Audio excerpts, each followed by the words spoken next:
एक दिन भगवान सगुण रूप में दर्शन दिए तो परीक्षा लेने के लिए कहते हैं, नामदेव तुमको राजा बना दूं। तो भक्त नामदेव जी ये वाणी उच्चारण किए। गुजरी श्री नामदेव जी के पदे घर पहला, एक ओंकार सतगुर प्रसाद।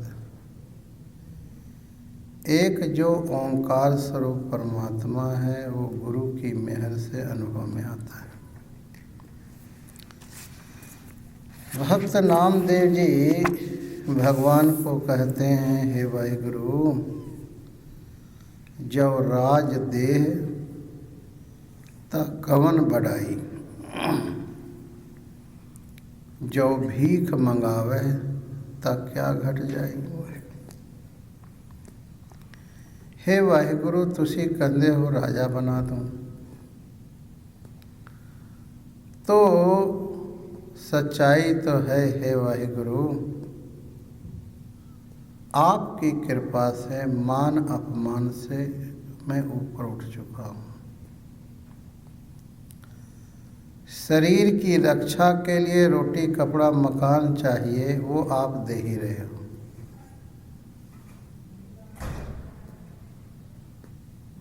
मान लेते तुसी राजा सानू बना भी दो तो मेरा इसमें क्या लाभ होगा,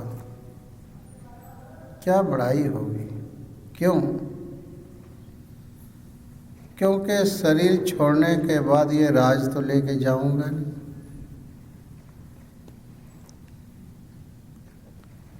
जो भीख मंगावे, और मेरी इसमें बड़ाई क्या है? क्योंकि मान बड़ाई जो है ये दोनों को हमने गार्बेज में सुट दिया है। कोई मान दे कोई अपमान दे, बिसर गई सब तात पराई, जब ते साध संगत मोह पाई, ना को बैरी नहीं बिगाना, सगल संग हमको बन आई। मेरे लिए ना तो कोई दोस्त है ना कोई दुश्मन है, मैं तो सारियां विच हे वाहिगुरु आपका ही दर्शन करता हूँ कि आप ही अनेक अनेक रूपों में हो। एक भक्त के लिए सांसारिक पदार्थ कोई माने नहीं रखता है। धन धन बाबा नंद सिंह जी वचन करते थे, क्योंकि उनके जो पुराने संगी हैं ना वो बताते हैं। ये दास तो उनका दर्शन नहीं किया, जो पुराने बुजुर्ग संगी हैं वो बताते हैं बाबा जी के बारे में कि बाबा नंद सिंह जी कहा करते थे, यदि किसी गृहस्थी के पास धन दौलत नहीं है तो वो दो कौड़ी का नहीं। गृहस्थ के पास जो गृहस्थ जीवन में जी रहा है, जिसके पत्नी है, बच्चे हैं, परिवार है और धन नहीं है, तो कहते हैं वो दो कौड़ी का नहीं है। और यदि कोई संत बन गया, फकीर बन गया है और वो धन के पीछे दीवाना है, धन इकट्ठा कर रहा है, तो समझो वो भी दो कौड़ी का नहीं। ऐसा संत बाबा नंद सिंह जी महाराज बताते थे और उनका वैसा जीवन भी था।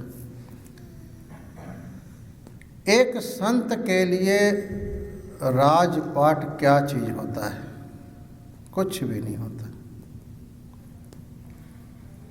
यहाँ तक कि बहुत से लोग जो परमात्मा की खोज में निकले हैं, उन्होंने राजपाट को त्याग दिए।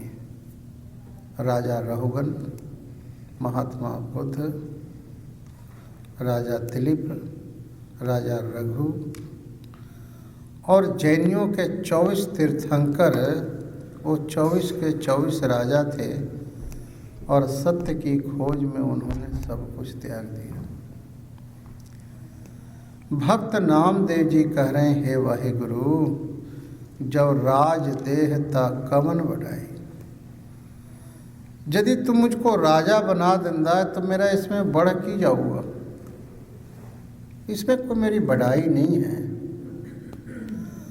और मान लेते हैं कि तुसी दर दर मुझे भीख मंगाते हो, तो मेरे अंदर कोई हीन भावना नहीं आता कि मैं इतना बड़ा भगत और 2 रोटी के लिए मैं किसी दरवाजे पर जाता हूँ। मेरे अंदर कोई इन्फीरियरिटी कम्प्लेक्स नहीं आता। जो भीख मंगावे तो क्या घट जाए।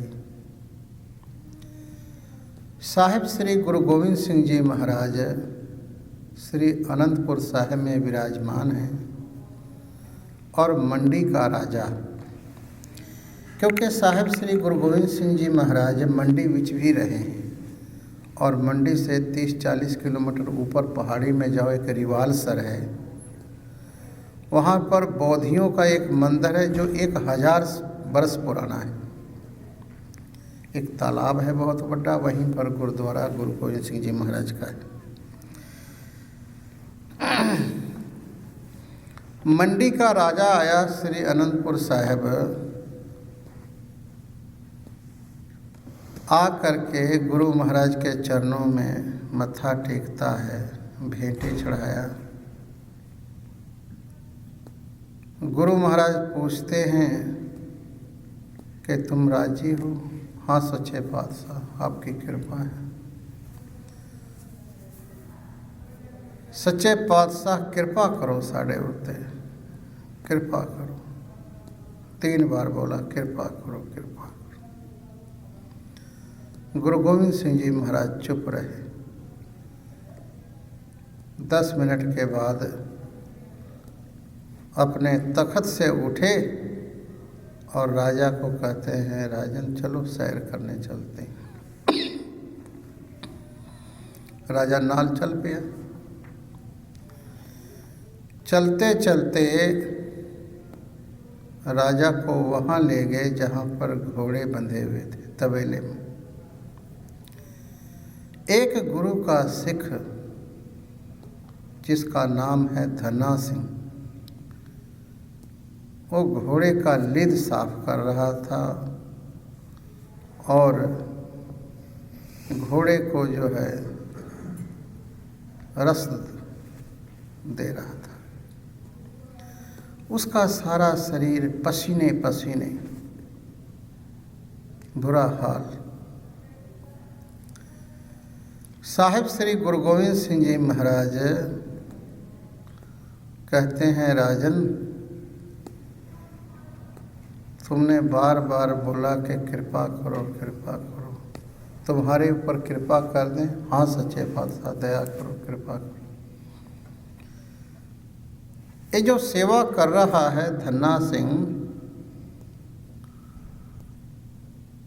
उसकी चेहरे पर प्रसन्नता देखो, खुशी देखो। तुमको ऐसा बना दूं? और राजा चरणों पे टिक गया। सच्चे पातशाह मेरे ऊपर कहर ना करो, ऐसा ना बनाओ सानू, ऐसा ना करो मेरे ऊपर। कहते हैं चलो कोई बात नहीं। धन्ना सिंह से भी चल के पूछते। साहिब श्री गुरु गोविंद सिंह जी महाराज राजा को लेके धन्ना सिंह के पास। धन्ना सिंह दूर से ही लंबे पड़ के नमस्कार करता है गुरु महाराज को। धन्ना सिंह, तुम्हारे ऊपर कृपा कर दूं? सच्चे पातशाह आपकी कृपा से ही ये दास श्वास ले रहा है, आपकी ही कृपा तो बरस रही है। नहीं कहो तो तुमको राजा बना देता हूँ। धन्ना सिंह चरणों पे डिग पिया, सच्चे पातशाह मेरे उत्ते कहर ना पाओ, मेरे उत्ते कहर ना पाओ। जो आपने सेवा बख्शे हैं कि विच दुनिया सेव कमाइए, ता दरगह पैसन पाइए, कहो नानक बाह लुटाई। सतगुर की सेवा सफल है, जेको करे चित लाए। करे सेवा नाल प्रसन्नता, बोझ समझ के ना करे, बद्धा चटी नहीं। राजा विचारता है कि गुरु महाराज इसको कहते हैं राजपाट देता हूँ और ये कहता है महाराज कहर ना पाओ। इसका मतलब ये जो सेवा कर रहा है ये राजपाट से भी कुछ अधिक चीज है। सच्चाई तो ये है कि गुरु जैसे रखे, जिस रूप में रखे, ये मतलब नहीं है कि वो राजा बना के रख रहा है या भिखारी बना के रख रहा है। सबसे बड़ी चीज है गुरु का वचन पालन हो रहा है कि नहीं।